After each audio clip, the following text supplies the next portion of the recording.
Hi ever, నేను మీ పవన్ని. ప్రేతాత్మకు పరమాత్ముడికి మధ్యలో యుద్ధం అది చూడ్డానికి మేమంతా సిద్ధం.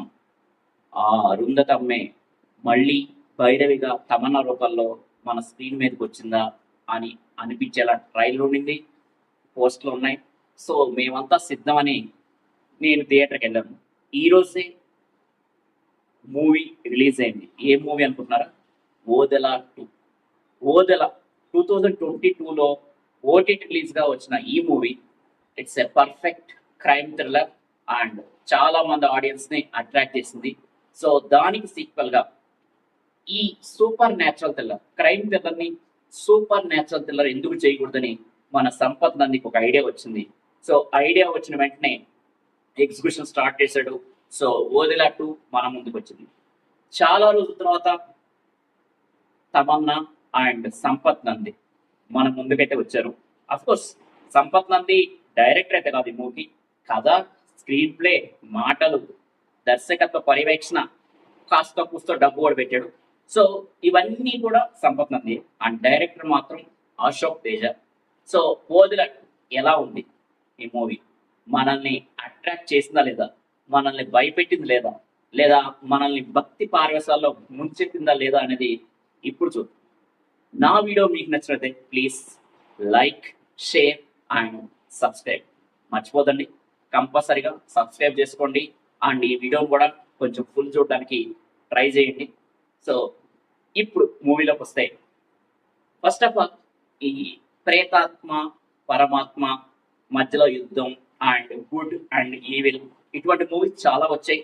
అండ్ వచ్చిన ప్రతిసారి కంపల్సరీగా ఆడియన్స్ ఏదో పాయింట్ తీసుకుని దాంట్లో ఎంజాయ్ చేయడం స్టార్ట్ చేశారు. సో ఈ మూవీలో కూడా ఏదో ఉండకపోదా అనే ఉద్దేశంతో ఆడియన్స్ అయితే థియేటర్కి వెళ్తారు కంపల్సరీగా. సో అలా వెళ్ళిన ఆడియన్స్కి ఈ మూవీ అయితే ఒక పెద్ద డిసప్పాయింట్మెంట్ అని చెప్పాలి. ఎందుకంటే స్టోరీ కొత్తగా ఉండకపోవచ్చు, బట్ ఆ సీన్స్ కానీ స్క్రీన్ ప్లే కానీ మస్ట్ బి డిఫరెంట్. అప్పుడే మనల్ని అట్రాక్ట్ చేస్తుంది. కానీ ఈ మూవీ అయితే చాలా సాదా సీదాగా ఫ్లాట్ నెరేషన్లో ఈ మూవీ అనేది ఉంటుంది. ఒక్క క్లైమాక్స్ హాఫ్ అన్ అవర్ తప్పించి మిగతా మూవీ అంతా చాలా ఫ్లాట్గా ఉంటుంది. ఆ క్లైమాక్స్ అనేది డివోషనల్ సైడ్ అండ్ శివుడు ప్రత్యక్షం అవడం. సో ఈ సీన్ తోటి కొంచెం మనల్ని కూడా ఒక రకమైన భక్తి పారసలో ముంచేస్తుంది. So climax is okay, but remaining part అయితే చాలా డల్గా ఉంది మూవీ. అండ్ దీని తగ్గట్టు తమన్నా తమన్నా తన రోల్ ఒక నాగసాధు క్యారెక్టర్లో, భైరవి అనే క్యారెక్టర్లో శివశక్తి చేసింది. తన ఎఫర్ట్స్ అయితే పెట్టింది, ఫుల్ ఎఫర్ట్స్. కానీ కొంతవరకు అయితే బాగానే అనిపిస్తుంది. బట్ ఒక ఎమోషనల్ పాయింట్ ఆఫ్ వ్యూలో కానీ లేదా డివోషనల్ పాయింట్ ఆఫ్ వ్యూలోనే షీ ఈజ్ మిస్కాస్ట్ అనిపిస్తుంది. సో తమన్నా అనే కొంచెం అనవసరంగా తీసుకున్నారా అనే ఫీలింగ్ వస్తుంది. తమన్నా కాకుండా మేబీ మనకు బాగా ఫెమిలియర్ అయిన అనుష్క ఇటువంటి వాళ్ళు తీసుకుంటే మాత్రం ఈ మూవీ అయితే పర్ఫెక్ట్ బ్లాక్ బస్టర్ అండ్ ఇదైతే నేను కంపల్సరీ చెప్తాను. అలాగని తమన్నా ప్రాబ్లం కాదు, బట్ తమన్నాని మనం అలా చూడటం అనేది ఫస్ట్ టైం కాబట్టి కొంచెం తీసుకోలేకపోయాను. సో ఇక్కడ ఇంకా ఈ మూవీ స్టోరీలోకి వస్తే, ఓదెల పార్ట్ 1 ఎక్కడైతే ఎండ్ అయిందో అక్కడే ఈ మూవీ స్టార్ట్ అవుతుంది. అండ్ మన తిరుపతి క్యారెక్టర్, విలన్ క్యారెక్టర్, ఆ ఊళ్ళో ఉండే అమ్మాయిని అనుభవిస్తూ, కొత్తగా పెళ్ళిన అమ్మాయిని అనుభవిస్తూ వాళ్ళని రేప్ చేసి మర్డర్ చేస్తుంటాడు. అది తెలుసుకున్న తన భార్య, అదే మన హెబ్బా పటేల్, సో తన్ని తల నరికేసి అక్కడతో ఆ స్టోరీ ఎండ్ అవుతుంది. సరే, ఓదెలా 2 స్టోరీ ఎలా స్టార్ట్ అవుతుందంటే, అసలు ఓదెలా 2 స్టోరీ రావడానికి ఫస్ట్ కారణం ఎవరంటే మన ఊరి జనాలు. వీళ్ళ దురాశ అండ్ వీళ్ళ శాడిజమే దీనికి కారణం. ఎందుకంటే చనిపోయాడు, ఆల్రెడీ చనిపోయినోడిని 4 తిట్లు తిట్టుకొని ఏదో పూడ్చిపెట్టి బొందబెట్టి ఉంటే అయిపోయింది. బట్ అలా కాకుండా వీడి ఆత్మ శాంతించకూడదు ఎట్టి పరిస్థితుల్లో అని ఊరి జనాల శాడిజమే వాళ్ళని ఎత్తి మీద తీసుకొచ్చింది. వాళ్ళ దానికి శిక్ష పడింది. అదేదో సమాధి శిక్ష అని ఒక ప్రాసెస్ లో ఆ ఆత్మకు శాంతి లేకుండా చేశారు. ఆత్మకు శాంతి లేకుండా చేయడం వల్ల అది ప్రేతాత్మ మారి ఆ ఊరినే మళ్ళీ చిందర వందర చేయడం స్టార్ట్ అయింది. సో దీనికి కారణం అంతా ఊరి జనమే.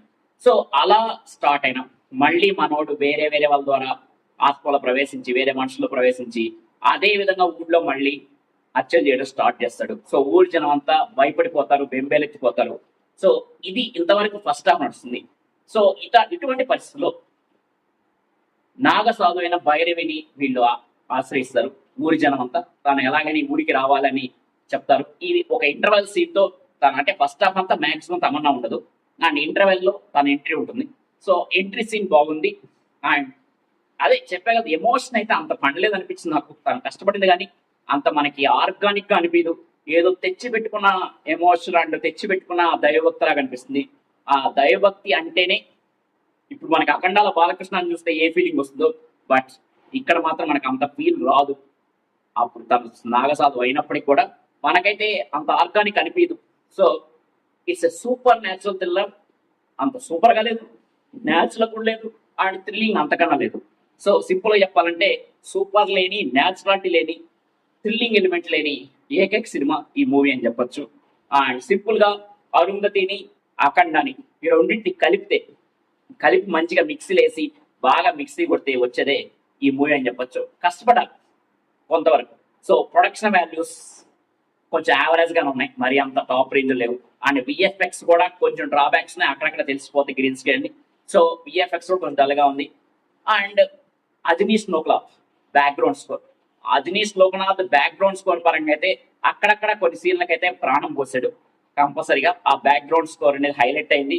సో ఫైనల్ గా ఆ ఈవిల్ తిరుపతి గురించి మనం చెప్పుకోవాలి. వశిష్ఠ సింహ తనైతే ఈ క్యారెక్టర్ లో ఈ మూవీలో కల్లా బెస్ట్ అవుట్పుట్ ఇచ్చిన ఎవరని చెప్పాలంటే వశిష్ఠ సింహ. తిరుపతి క్యారెక్టర్ లో, ప్రేతాత్మ క్యారెక్టర్ లో చాలా బాగా చేశాడు. తన క్యారెక్టర్ కానీ లేదంటే ఆ యాక్టింగ్ కానీ సూపర్ గా ఉంది. అండ్ ఫైనల్ గా తన్ని ఎలా నాశనం చేశారు, ఆ పరమాత్ముడే వచ్చి తన్ని ఎలా నాశనం చేశారు, భైరవి సాయంతో ఎలా నాశనం చేశారు అనేది మూవీ.